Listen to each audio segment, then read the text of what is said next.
Scottsboro City Council to order. Invocation given by Mr. Kimber and pledge led by Mr. Keith Smith. Almighty God, we give you thanks and praise for this wonderful day that you have given us. We ask you to be with the mayor and council as they go about their public business this evening. Lead, guide, and direct them in all that they do. Be with our employees over the next week and keep them safe from harm. These things we ask in Jesus Christ's name. Amen. Amen. I pledge allegiance to the flag of the United States of America and to the republic for which it stands, one nation, under God, indivisible, with liberty and justice for all.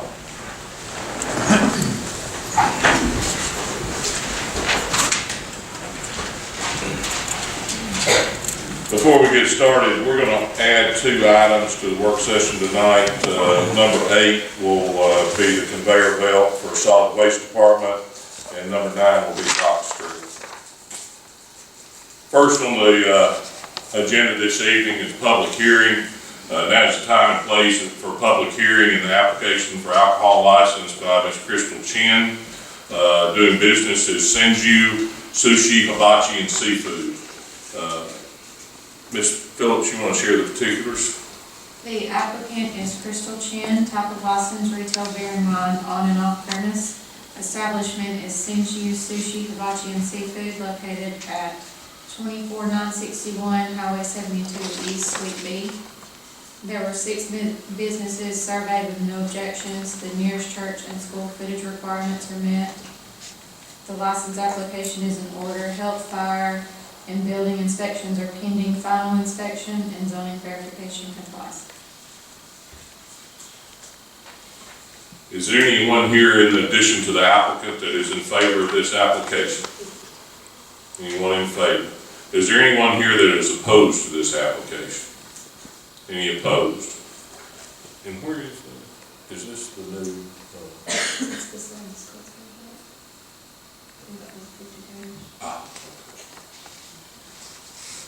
This concludes the public hearing. Ms. Chin, we'll set it on next week for second phase. Next is discuss Roseberry Rescue Group funding request. You have some information in your packets. The Roseberry Rescue Group was here, I believe, week before last. Mr. Bivens, you were going to go to the county commission. Did you have an opportunity to meet with them? Yes, we did last week and again this week. I think it's been set on the agenda to be voted on, or the final decision to be determined next week, 1 week from today. The request by the group was $80,000 contribution. I think we gave 40 last time. I'll open it up for discussion. Mr. Smith, you got anything? Yes, first of all, I'd like to say that this has got more to do than just with people who live along this shoreline. These waters are used for swimming, for fishing, kayaking, every kind of water sport one could do. And it is not only the citizens of Scottsboro, but it's also the citizens of the county and neighboring counties.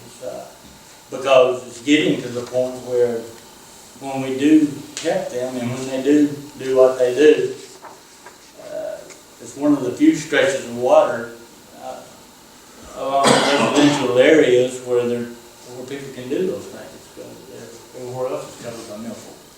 And I say that to say that this is every time that they have been here, I've been on the council and I voted in favor of helping them with this, and I don't regret not once voting in their favor. I would like to suggest, and I would make the motion next Monday night at the council meeting, if you're bringing it up next Monday night, that we do what we did the last time, which is $40,000 from our budget, and that we also do $20,000 from the tourism grant money, which would be a total of 60, which is less than the 80 they asked for, unless someone wants to do the 80. But I'm willing to make that motion for 40 and 20, next Monday night. Thank you, Mr. Smith. Mr. Stewart, do you have anything? Well, personally, I went out on the lake, I guess it was last weekend, and we do definitely have a weed problem. You can see it on your electronics, how high it is floating in the water. There's a lot of milfoil, a lot of grass growing, and I'm sure some of it's probably hydrilla also, which is definitely a terrible invasive weed. But I think we definitely got to do something to help. There's no question about that. Let's hope that the county will help us along with that, help the effort. That's really all I have. Thank you, Mr. Stewart. Do you have anything, Ms. Brown? Well, I had checked with some state resources too to see if there might be any help there, and they said in the future, and they're working on some legislature that maybe in the next 3 years, so that doesn't help now, but, maybe something to look at, but, I was wondering, in 2012, we also, I think we gave 50,000 or 52, if we made it add, do that, and then add 20 on top of it possibly. In 2015, it was 52.5, as I recall. I mean, you can look back in the records, but it seems to me that year it was 52.5, because it was, I think it was a more expensive project at that time. And so, but I do recall it was somewhere above 52,000. But I do hope we can get support from county and other resources too.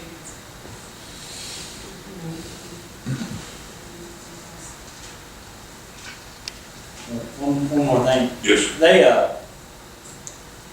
when they come to us, they don't come asking us to do it. They just asking for assistance. And the last time, others who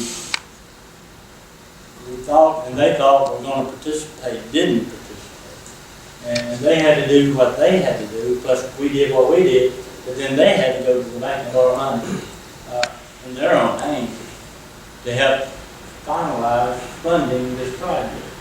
So you can't be more serious about it than they have been and they always will be. And I just don't see how we can help that. Can we get some steps here in the budget where it's added going forward? Or I know you all talked about that before, We have discussed it in the past. The struggle there is that when we do the budget, we take out capital projects, and then as we outperform projected sales tax, we can then come back. So when we budget, we're down to the wire on what we budget. However, this is not a problem that's going to go away. I mean, this needs to have a more permanent, in place solution. I'm troubled, disappointed that TVA doesn't take more of a part in maintaining the waterway. They created it, and now they basically, Mr. Mayor, if I understand, they basically have walked away and said we're not going to participate in weed management anymore. I don't think that's totally accurate. Funding has decreased, but we're working, and there's been a couple of things identified as a revenue stream possibly to help. But they're committed to always maintaining the main channel and the public access areas.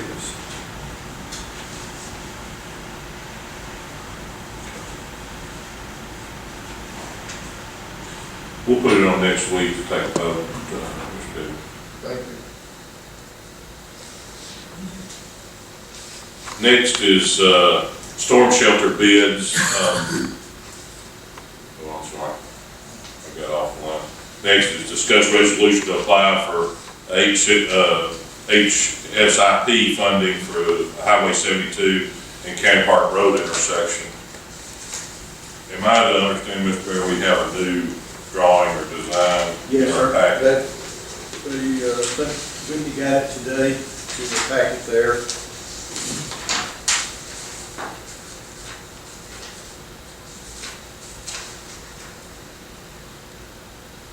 Can you tell us what's different?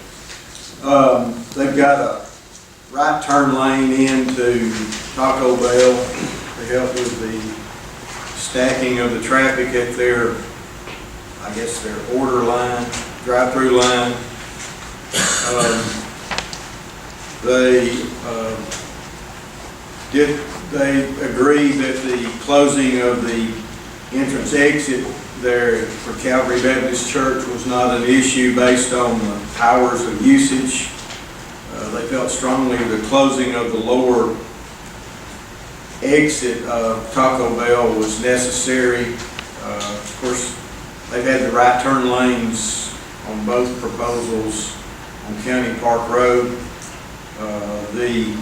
They did do some modifications of that second entrance to the Chevron to consider the trucks turning in that would be refueling the Chevron.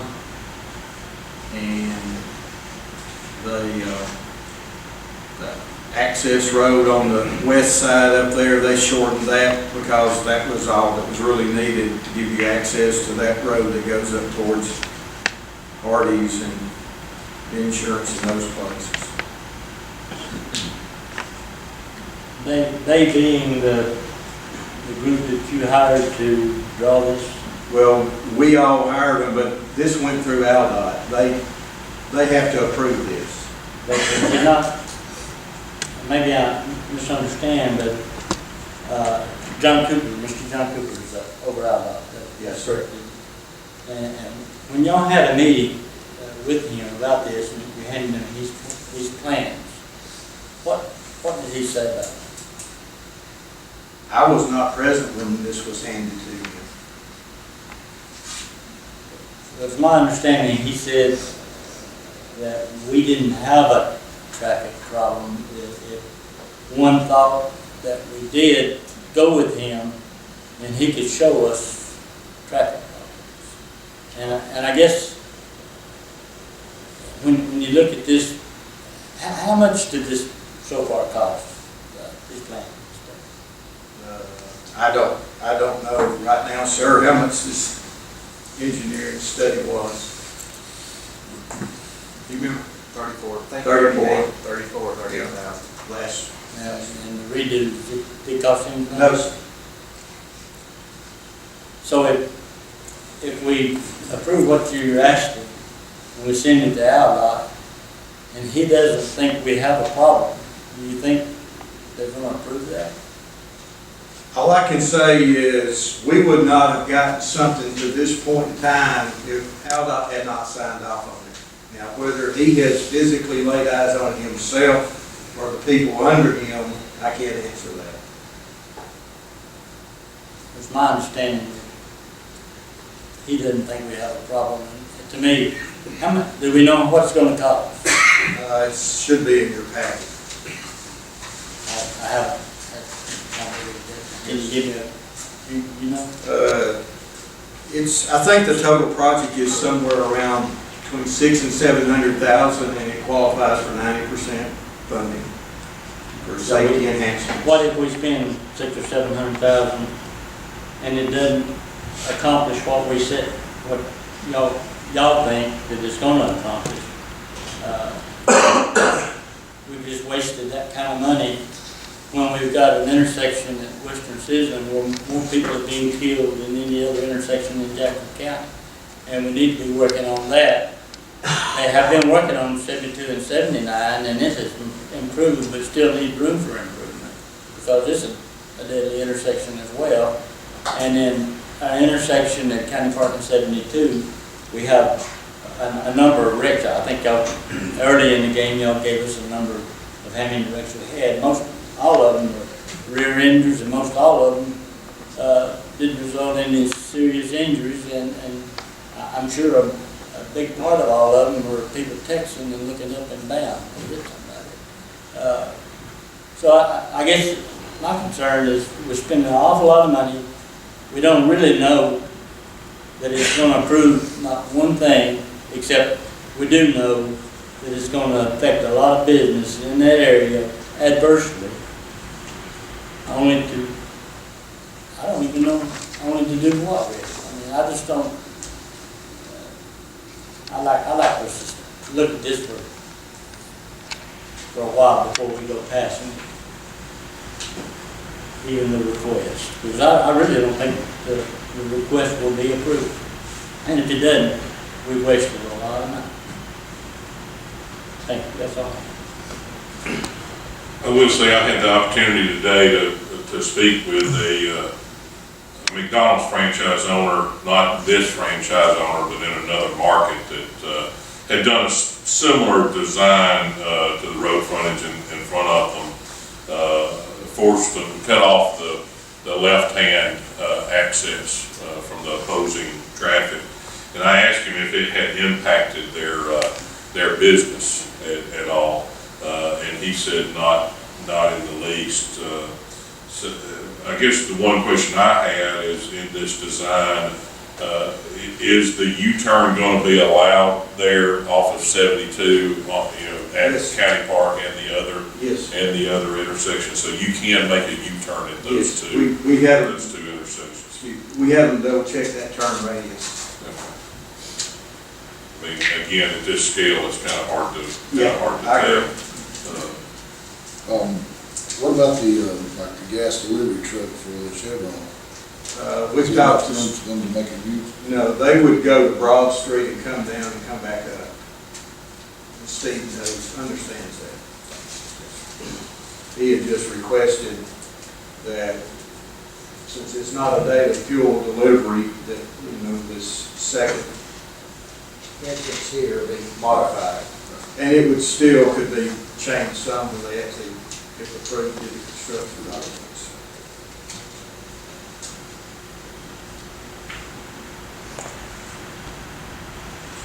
I will still go on record with concerns about the access to Taco Bell there. I think this is better. I mean, having that dedicated turn lane, but I just know how that stacks up Oh, yeah. anyway. I still see that as a potential problem, but I'm more concerned about affecting their business than the McDonald's. I've had several people tell me that, and the franchise owner today said that he actually thought it was a better scenario for them, because they weren't, customers weren't endangering themselves to get to. So am I understanding you to say that this total project is projected at $700,000, and it would be a 90% match? It does, whatever the project ends up being, and it's, I think there's, So our portion would be approximately $70,000. Yeah, we've been given indication verbally it's been approved already. The funds are there throughout DOT. We just, we got to do the proper. Just need to go through the motion. Right. Yes.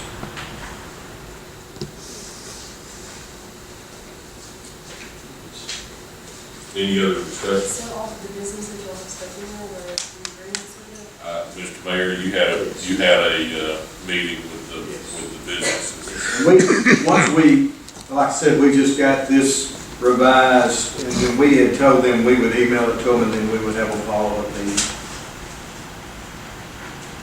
the funds are there, it's increasing safety. I'm sorry. If the funds are there and it's increasing safety, All this based on what the traffic engineers looked at and all their study and examining the accident reports and so forth, it qualifies under this safety improvement funding. It's open funding. do we have the Western Sizzle? Is that on the projection? We have asked them about that, and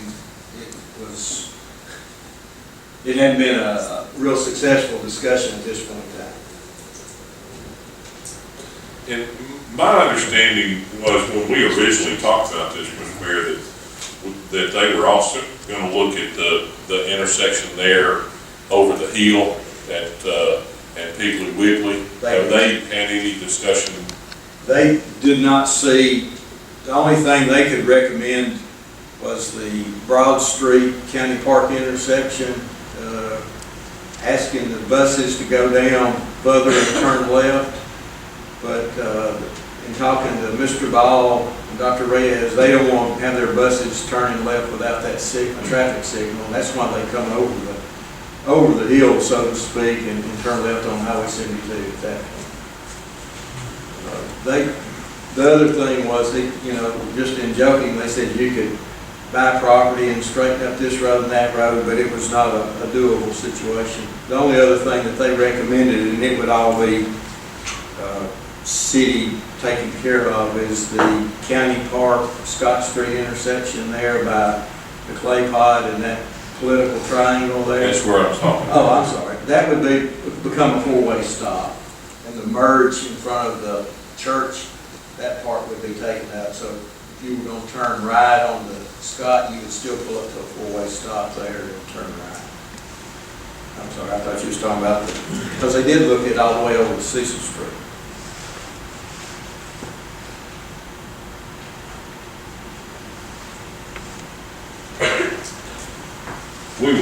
I'll go ahead and put this on next week for us to consider. Now is to discuss storm shelter bid. I had the opportunity this week to talk to two manufacturers of storm shelters. Mr. Patrick Stewart and myself had indicated that we had some discussions. And of course, it had been 2 years ago, I think, when we had talked to them. What I'm finding is that since the first year, the price of steel has increased fairly drastically, and that makes up for a good portion of the increase in material cost. Of course, Tariffs. and of course, we feel like steel is at a height right now. These facilities were probably already built before that happened, but they're going to raise the price to be comparable. It wouldn't go down if it were the other way around, I'll assure you. But that kind of satisfied one of my concerns, is why the cost was more than what we had projected. Anybody else have any questions or concerns? You saw the revised. Jim is prepared to go over that if y'all will allow. We had a meeting, discussed everything. Mr. Owens, you want to give us some detail?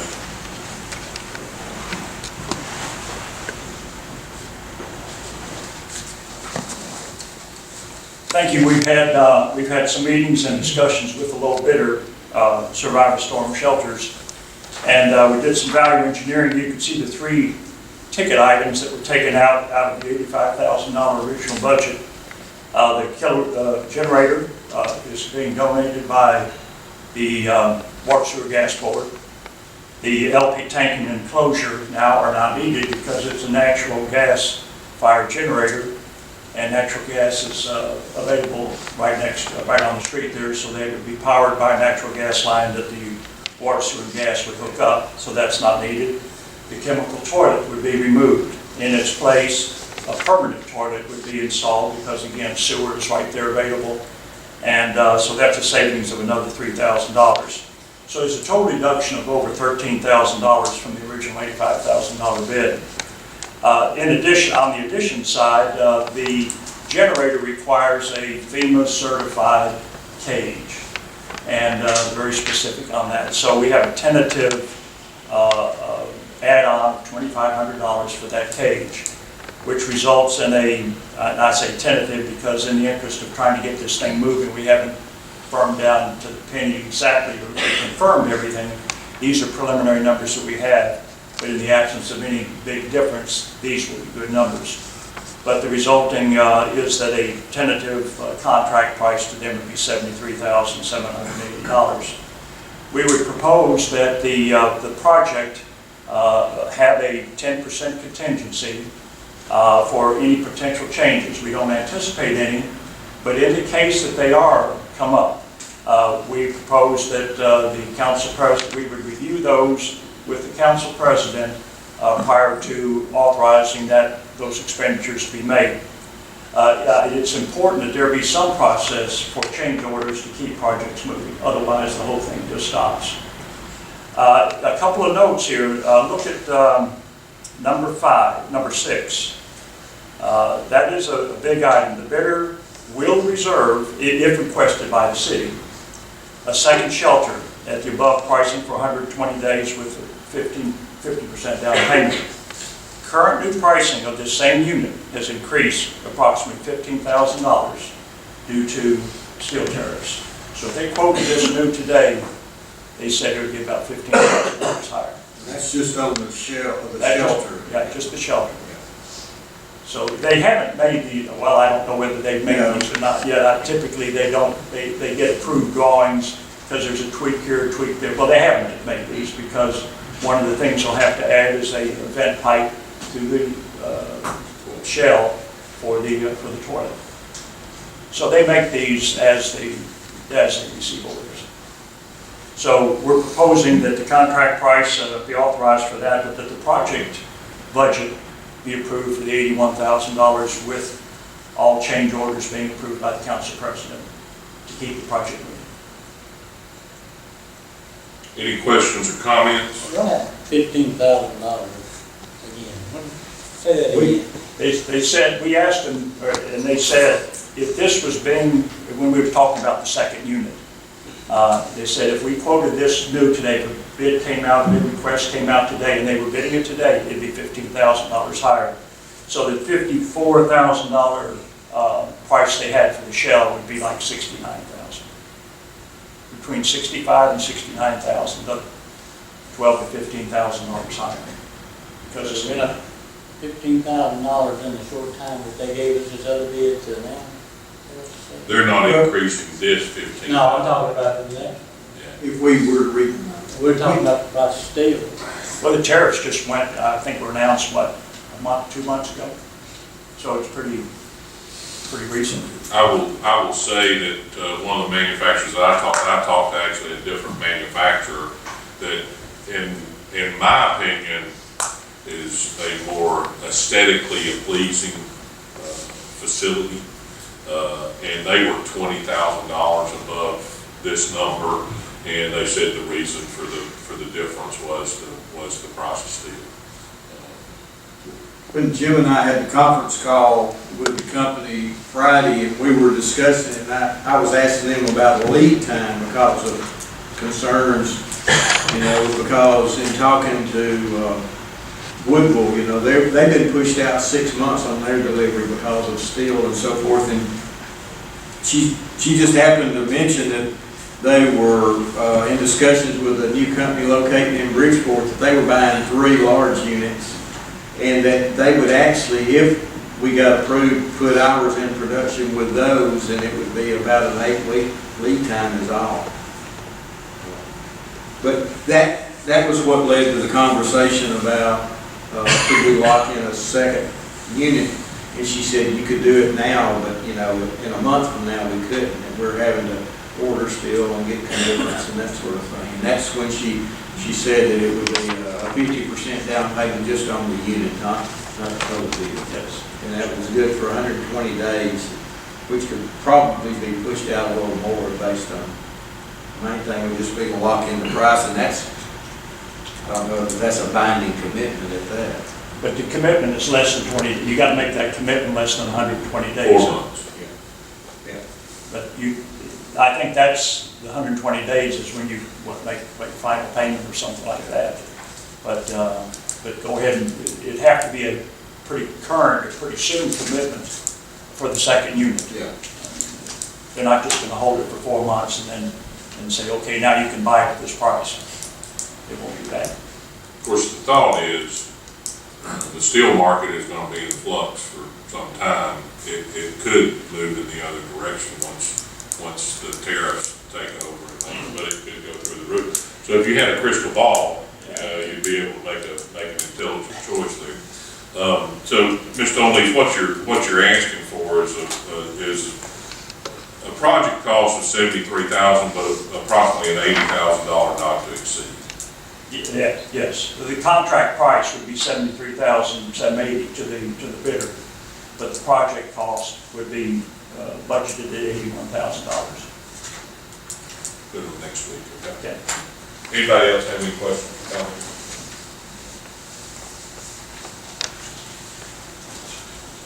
Next is discuss Catfish Festival Tourism Grant Application. The the Catfish Festival comes every year. We normally pay this out of discretionary fund, but this is certainly a project that I believe qualifies for our event or tourism fund. So we have submitted an application for the council.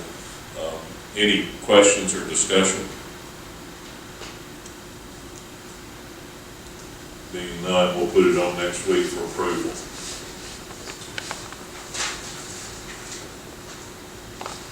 Next is announced Goose Pond Board vacancy. Ms. Phillips. Matt Lockmiller's term on the Goose Pond Board expires May 2018. This is a 6-year term. Anyone interested should apply in writing to the city clerk's office by Friday, May 18th, 2018. Thank you. Then announce electric power board vacancies. Ms. Phillips. Grady Jacobs and Alan Williams' terms on the electric power board expire May 2018. These are 6-year terms. Anyone interested should apply in writing to the city clerk's office by Friday, May 18th, 2018. Thanks. Number 8 is discuss conveyor belt at solid waste. Mr. Smith, did you have something that you wanted to? I believe the conveyor belt been down for at least, I believe, a week or longer. It's something that has to be used daily. And Mr. Blizzard is on sick leave at this moment until his doctor will release him to come back to work.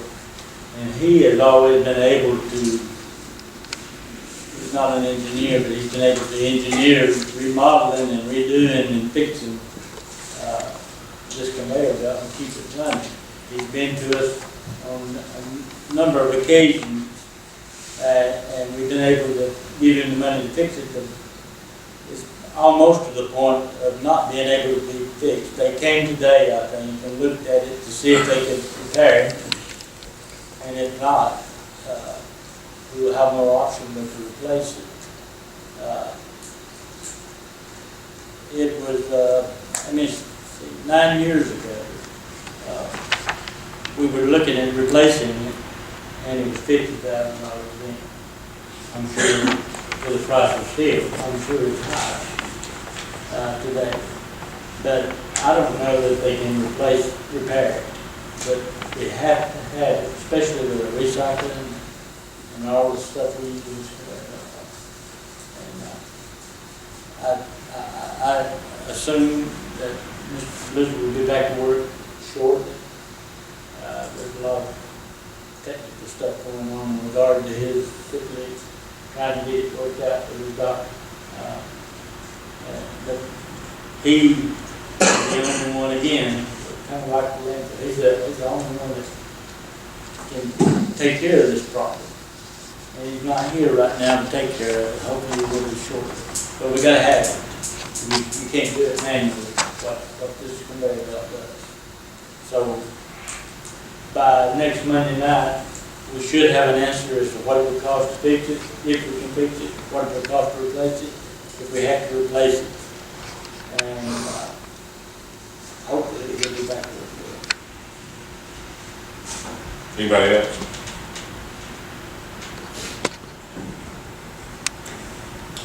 All right, and last is Dock Street. I've got a folder with some letters from some residents that live in that area. I have not had the opportunity to go through them. Mr. Mayor, you want to talk about it just a little bit?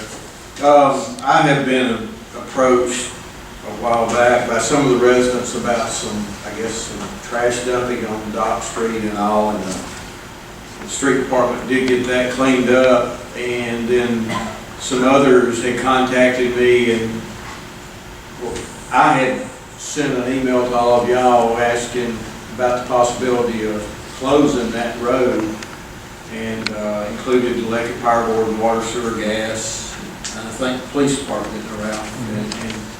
And then you and I had some discussions, but the residents, I think, they understand the need for, access for fishing, but they feel like that there's I guess, some unwanted activity besides fishing that constantly takes place in that area, and they're just, a couple of them had told me verbally, you know, if there was a gate or something, and they could still walk down there and fish, you know, even if we maybe figured out a way to create a couple of places for cars to park, where people could still walk down there and fish.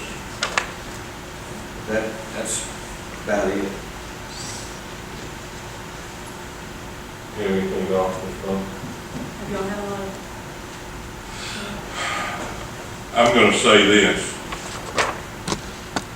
I went to Dock Street this afternoon, and the condition of that road is atrocious. I invite you to go look at my vehicle in the parking lot. Mr. Stewart saw it when I came in. There is no wonder that there is illicit activity going on down there, because it's the only thing that can make it to that area. It is disappointing, the condition that road has been allowed to deteriorate to. Not everybody in our city and our county has access to boating opportunities and things of that nature.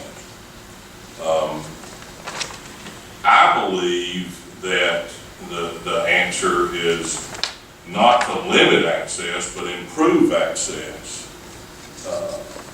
and draw more attention to the area. We've talked about developing that for some time. We've gotten budget numbers on improving that road. I would welcome a plan put in place that improves the quality of the area there. That is prime waterfront real estate that has been given to the city of Scottsboro by TVA for development. And quite frankly, we have squandered the resource. I invite any of you to go down there, and I dare you to try to take your vehicle down that road. The only people that are gonna visit it are people that have ill intent. And that's why we don't go down there often with cars. I was in a Silverado pickup, and twice I bottomed out. I've got to go check my spoiler. So, again, I guess it's been a year since I've been out there. I've taken a couple of developers out there and invited them to look at the place. That road is, I mean, again, I don't mean to harp on it, but it is atrocious, the condition that it's in. So I'd like an opportunity to one, read these letters, but I am committed. If we're not going to improve the access, the road needs to be shut down. Could we not put a gate up until we are able to do it? Because we're not going to do it in a month, 2 months, 3 or something. I think it's something that we could discuss. But again, I think that's too valuable a resource. You know, we keep limiting access to our shoreline and limiting access to our shoreline, and not everybody that lives in the city of Scottsboro and Jackson County has again boat or waterfront property. And I think it's an opportunity for our citizens to enjoy the natural resources that we have, and we just haven't taken advantage of it. We've ignored it, quite frankly.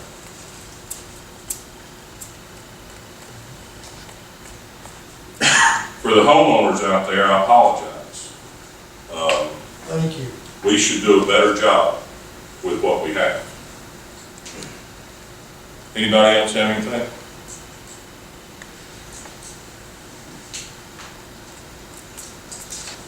We will move to reports. Mr. Mayor?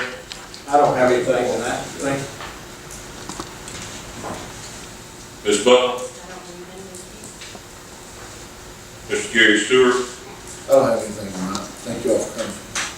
Mr. Smith? All right. I had something, but it's escaped me. I thank everybody for coming out.